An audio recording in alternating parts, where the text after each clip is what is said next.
Bonjour et bienvenue dans ce nouveau tutoriel Nalios. Aujourd'hui, je vais vous montrer comment configurer la séquence de vos factures et de vos pièces comptables. Donc pour ce faire, vous pouvez aller dans l'application Comptabilité.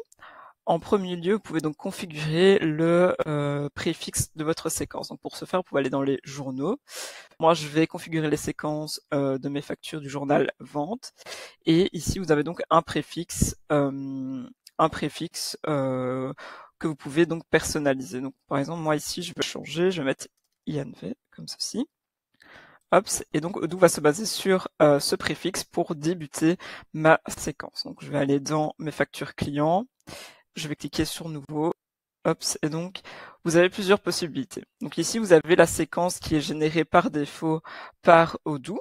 Vous pouvez voir que vous pouvez encoder quelque chose dans cette séquence. Donc si vous souhaitez avoir une séquence personnalisée, vous pouvez donc forcer la nouvelle séquence dans ce champ. Donc moi ici, je vais dans un premier lieu utiliser la séquence par défaut générée par Odoo. Hop, voilà, confirmé. Donc comme vous voyez, donc Odoo a repris le code journal, donc le préfixe qui était dans mon journal, il a mis l'année et ensuite une séquence.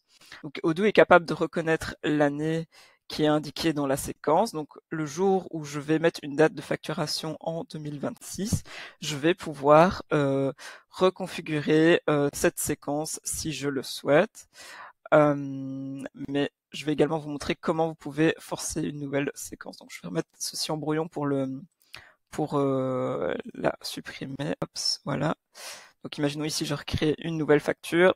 Moi j'aimerais bien faire apparaître le mois dans ma séquence. Donc je vais mettre INV /2025 /04 /001 par exemple. Et ici, donc, Odoo va être capable de reconnaître le mois. Et donc ici, moi, je vais pouvoir modifier ma séquence tous les mois. Donc à chaque début de mois, je vais pouvoir réencoder quelque chose dans le champ de ma séquence. Donc imaginons ici, donc je vais laisser la date du jour. Hop, voilà, je configure. Si je crée maintenant une nouvelle facture que je vais mettre au mois de mai, par exemple, voilà, le 12. Ici, comme vous voyez, j'ai ma date qui a été, le mois, pardon, qui a été automatiquement modifié, mais si je le souhaite, je peux indiquer une toute nouvelle séquence euh, en forçant le champ juste ici. Par exemple, hop, voilà. Hop, et vous voyez que ma séquence recommence à 1. Maintenant, vous avez également la possibilité, voilà, imaginons que vous avez sélectionné, enfin, vous avez configuré vos séquences. Si vous souhaitez, vous pouvez également remodifier celle-ci par après. Alors pour ce faire, vous devez donc activer le mode développeur via dans les paramètres généraux ou alors via le petit singe si vous l'avez installé. Et ensuite, vous allez pouvoir reséquencer vos factures en modifiant la séquence. Donc dans Action, vous avez reséquencé. Ici, donc, vous pouvez donc définir la première nouvelle séquence. Donc imaginons maintenant, je souhaite retirer le mois. Donc je supprime ça comme ceci. Donc j'aurai mon année et ma séquence ici. Ici, moi, je souhaite garder l'ordre actuel. Et je vais donc confirmer. Donc comme vous pouvez voir, vous avez le avant-après. Donc ici avec le mois et ici sans le mois. Hop, et je peux confirmer. Comme vous voyez, ça a été adapté.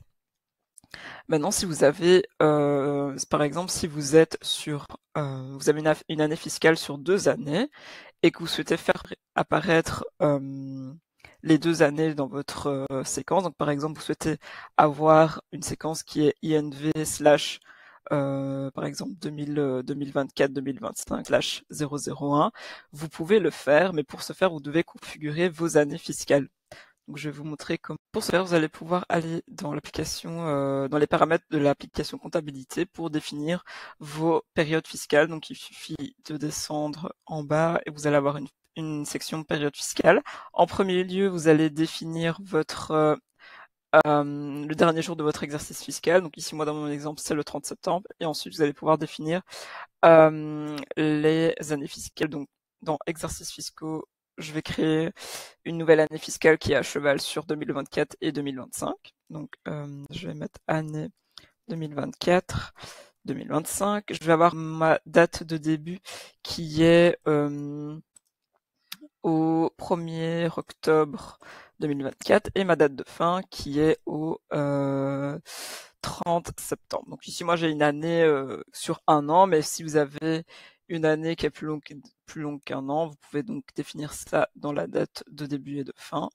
On sauvegarde et ensuite, quand on va aller créer la première facture, je vais avoir une séquence qui est à cheval sur 2 années. Donc, hop, donc par défaut, vous pouvez voir que Odoo me génère une facture qui est avec l'année donc 2024-2025 et donc comme ceci, la facture correspond à mes années, à mon année fiscale. Donc, hop, comme ceci, je confirme. Donc, je vois que j'ai ma séquence qui est bien à cheval sur 2 années automatiquement.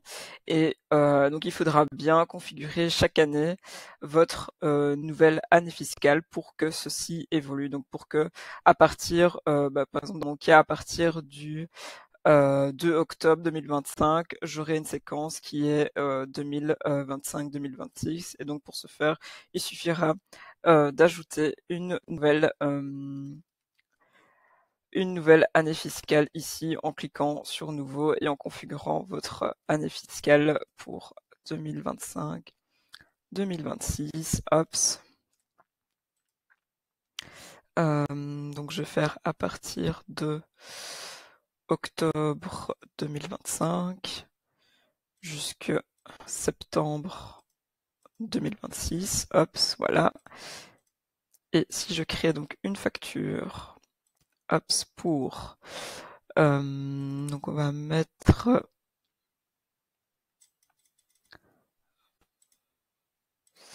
le 20 octobre 2025. Hop, vous pouvez voir directement que Odoo a changé ma séquence en 2025-2026.